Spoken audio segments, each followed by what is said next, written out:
ఇక నాంపల్లిలోని BJP office ముట్టడికి కాంగ్రెస్ నేతలు యత్నించారు. గద్దర్పై బండి సంజయ్ చేసిన వ్యాఖ్యలను నిరసిస్తూ బండి సంజయ్ దిష్టిబొమ్మ దగ్ధం చేశారు.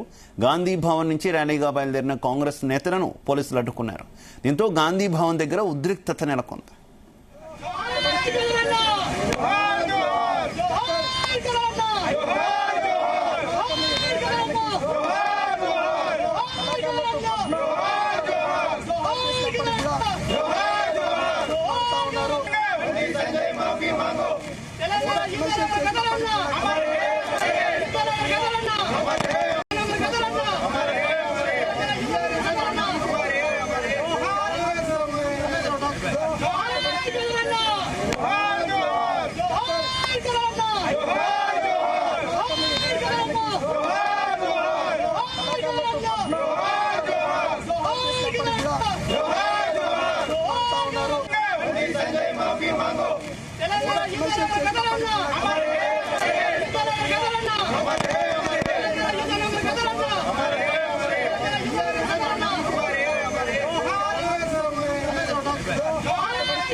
నాంపల్లిలోని బీజేపీ ఆఫీసు ముట్టడికి కాంగ్రెస్ నేతలు యత్నించారు. గద్దర్పై బండి సంజయ్ చేసిన వ్యాఖ్యలను నిరసిస్తూ బండి సంజయ్ దిష్టిబొమ్మ దగ్ధం చేశారు.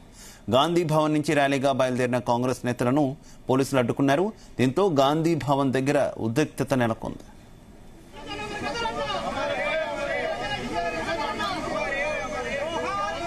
రైట్, ఇదే విషయానికి సంబంధించి మరింత సమాచారం మా బ్యూరో చీఫ్ నరేందర్ అందిస్తారు.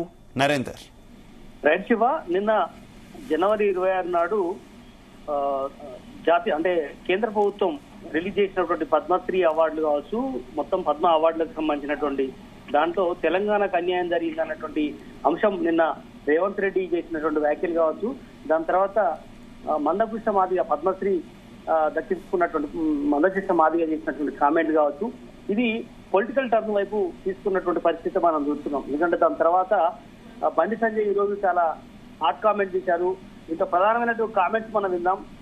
ప్రధానంగా ఇక్కడ ఎంతో మంది నక్సల్తో చంపించినటువంటి గద్దర్కు అవార్డు ఎట్లా ఇస్తారు, ఎట్లా ప్రపోజ్ చేస్తారు అన్నటువంటి వ్యాఖ్యలు సంచలనంగా మారింది. అంతేవిధంగా ప్రజాస్వామ్యబద్ధంగా పోరాడినటువంటి 100 మంది బీజేపీ కార్యకర్తలను చంపించినటువంటి వ్యక్తి గద్దర్.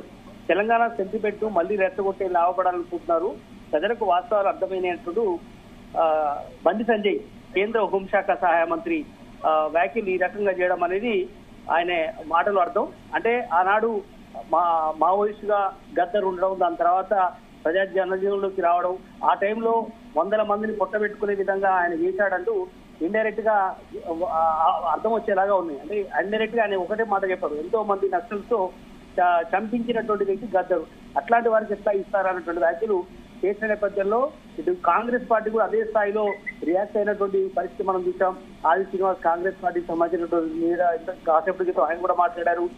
ఖచ్చితంగా ఇది మీరు ఈటెల రాజేంద్ర దృష్టి పెట్టుకొని మాట్లాడుతున్నారా, లేదంటే కాంగ్రెస్ బీఆర్ఎస్ దృష్టి పెట్టుకొని మాట్లాడుతున్నారని కూడా ఆయన గట్టిగానే మాట్లాడారు. దాని తర్వాత జరుగుతున్నటువంటి పరిణామాలు ఒక్కొక్కటిగా మారుతున్నటువంటి పరిస్థితి మనం చూస్తున్నాం. కాసేపటి క్రితమే అక్కడ దిష్టిబొమ్మను కూడా దగ్ధం చేశారు. కాంగ్రెస్ పార్టీ ఆఫీస్ గాంధీ భవన్ దగ్గర చాలా మంది 10ల సంఖ్యలో అక్కడికి రావడం జరిగింది. వచ్చి అక్కడ నిరసన కార్యక్రమాలు చేశారు. కేంద్ర సహాయ మంత్రి ఆయన దిష్టిబొమ్మను దగ్ధం చేసి బీజేపీ ఆఫీస్ వైపు ముట్టడికి బయలుదేరుతున్నటువంటి సందర్భాన్ని అయితే మనం చూస్తున్నాం. ఒక్కొక్కరుగా ఇటు అన్ని పార్టీలకు సంబంధించినటువంటి లీడర్లు ఇప్పుడు రియాక్ట్ అవుతున్నారు. ఒక బీఆర్ఎస్ పార్టీకి సంబంధించినటువంటి వాళ్ళు రియాక్ట్ అవుతున్నారు. ప్రధానంగా గద్దర్ అన్నటువంటి వ్యక్తి తెలంగాణ ఉద్యమంలో పనిచేశారు, గజ్జగట్టాడు, ఆడిపాడారు.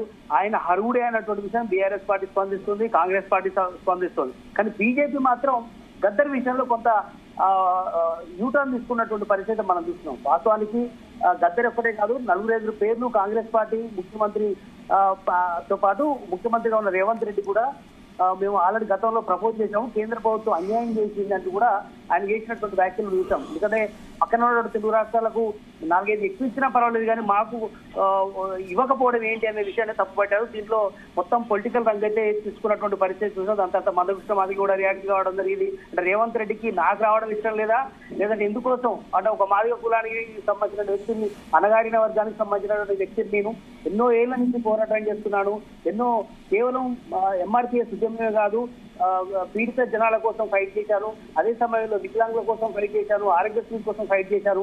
ఇలాంటి అన్ని అంశాలను దృష్టి పెట్టుకొని కేంద్ర ప్రభుత్వం వచ్చే తప్ప నా ఒక్కటి లేదని కూడా ఆయన చెప్పే ప్రయత్నం చేశారు. కానీ ఇది పూర్తిగా బండి సంజయ్ దాన్ని ఓన్ చేసుకునే ప్రయత్నం చేశారు. ఆయన ఎప్పుడు సంచలనాలు కేర్ ఆఫ్ అడ్రస్ గా చూస్తాం మనం.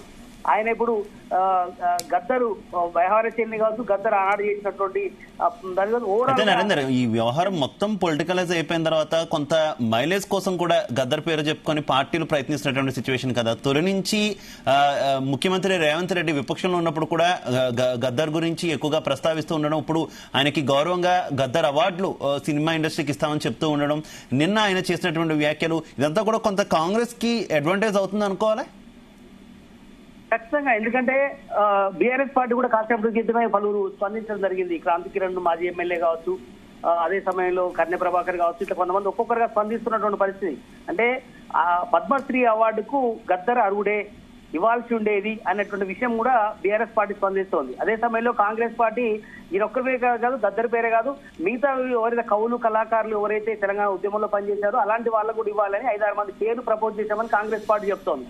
అయితే బీజేపీ మాత్రం ఎంఆర్పీఎస్ అధ్యక్షుడిగా ఉన్నటువంటి మదకృష్ణ మాధవికి పద్మశ్రీ రావడాన్ని ఆహ్వానిస్తూనే గద్దర్కు రావడం అనే ఇష్యూని ఎస్పెషల్లీ తెరపైకి తీసుకొస్తుంది. గద్దర్ అనేటువంటి వ్యక్తి నక్సల్ గా ఉన్నటువంటి ఆయన ఆనాడు 100 మందిని, ఎందుకంటే దళిత పీడిత వర్గాల నుంచి మావోయిస్టులోకి నక్సల్లోకి వెళ్ళినటువంటి వాళ్ళని ఆయన చంపించాడన్నటువంటి ఒక పెద్ద కామెంట్ ని చేసిన నేపథ్యంలో ఇప్పుడు అది ఒక చర్చకు దారి తీస్తుంది. ఇప్పుడు ఇది పొలిటికల్ సర్కిల్ గా ఈ చర్చకు దారి తీస్తున్నటువంటి పరిస్థితులు చూస్తున్నాం. అందుకని కాంగ్రెస్ పార్టీ కూడా బీజేపీ ఆఫీస్ కు ముట్టడికి వెళ్తోంది. ఒక్కొక్కరుగా ఎమ్మెల్యేలు కాంగ్రెస్ పార్టీ ఆఫీస్ చేరుకుంటున్నారు. గాంధీ భవన్ లో దిష్టిబొమ్మను ఇప్పటికే దగ్ధం చేశారు. గతంలో మనం చూసాం, ప్రియాంక గాంధీ మీద వ్యాఖ్యలు చేసిన నేపథ్యంలో ఆ రోజు బీజేపీ నేతలు కాంగ్రెస్ నేతలు అంతా కొట్లాడే వరకు వచ్చింది. బీజేపీ ఆఫీస్ ముట్టడికి బయలుదేరారు ఆనాడు. అది పెద్ద తెల్లారక ముందుకి ఇటు మళ్ళీ పెద్ద ఎత్తు వస్తుంది. ఒక పక్క ఎదురెదురుగా ఉంటాయి. నాంపల్లిలో గాంధీ భవన్ నుంచి చాలా మంది కూడా యూత్ కాంగ్రెస్ వాళ్ళు కావచ్చు, మిగతా విద్యార్థి సంఘ నేతలందరూ కూడా బీజేపీ ఆఫీస్ ముట్టడికి వెళ్ళడానికి ప్రయత్నం చేస్తున్నట్టుగా మనకు సమాచారం ఉంటుంది. ఏదైనప్పుడు కూడా బండి సంజయ్ చేసినటువంటి వ్యాఖ్యలు తప్పుపడుతున్నటువంటి పరిస్థితి కాంగ్రెస్ పార్టీకి సంబంధించినట్టున్నారు. ఇప్పటికే ముఖ్యమంత్రి పదే పదే ఈ పద్మశ్రీ అవార్డుల అంశం మీద మాట్లాడినటువంటి నేపథ్యంలో ఇది సెన్సేషన్ గా మారింది. ఇది కేర్ ఆఫ్ అడ్రస్ అంటే ఎంఆర్పీఎస్ అధ్యక్షుడు మదకృష్ణ మాధవి పద్మశ్రీ రావడం పట్ల ఇది మొత్తం పొలిటికల్ టర్మింగ్ గా మారుతున్నటువంటి సందర్భం. ఎందుకంటే ఆయనకొక్కరికితో పాటు నాగేశ్వర్ రెడ్డి కూడా వైద్య రంగంలో వచ్చినటువంటి సందర్భం మనం చూసాం. అయితే అక్కడ హెల్త్ విషయం పక్కన అయితే కేవలం ఈయన ప్రజా సంఘాల నుంచి వచ్చినటువంటి వ్యక్తి కావడం, మాదిక సంబంధించిన వర్గానికి సంబంధించినటువంటి వ్యక్తి కావడం, ఆయన బీజేపీ కొంత ఫేవర్ గా ఉండడం అనేది ఇక్కడ మనం అర్థం చేసుకోవాల్సిన అవసరం ఉంది. మొన్న ఎలక్షన్స్ లో మోడీతో ఆలింగనం చేసుకోవడం కావచ్చు, పెరడ్ గ్రౌండ్ లో ఆయనతో దగ్గరకు వచ్చి ఏడవడం కావచ్చు, ఎంఆర్పీఎస్ దాన్ని ఏబీసీ వర్గీకరణ చేసిన కేంద్ర ప్రభుత్వం సానుకూలంగా ఉందని ఇండికేషన్ పంపడం కావచ్చు, ఇవన్నీ కూడా బీజేపీ దాన్ని ఓన్ చేసుకునే ప్రయత్నం చేసింది. అందుకనే భాగంగా పద్మశ్రీ రావడానికి కూడా కారణం ఖచ్చితంగా బీజేపీకి సానుకూలంగా పనిచేస్తున్నాడు అన్నటువంటి ఇండికేషన్ ఇప్పటికే కాంగ్రెస్ పార్టీ వాళ్ళు చెప్పడం జరుగుతుంది. ఏదైనప్పుడు కూడా ఇది పొలిటికల్ టర్నింగ్ గా మనం చూడాల్సిన అవసరం ఉంది. Okay, thank you.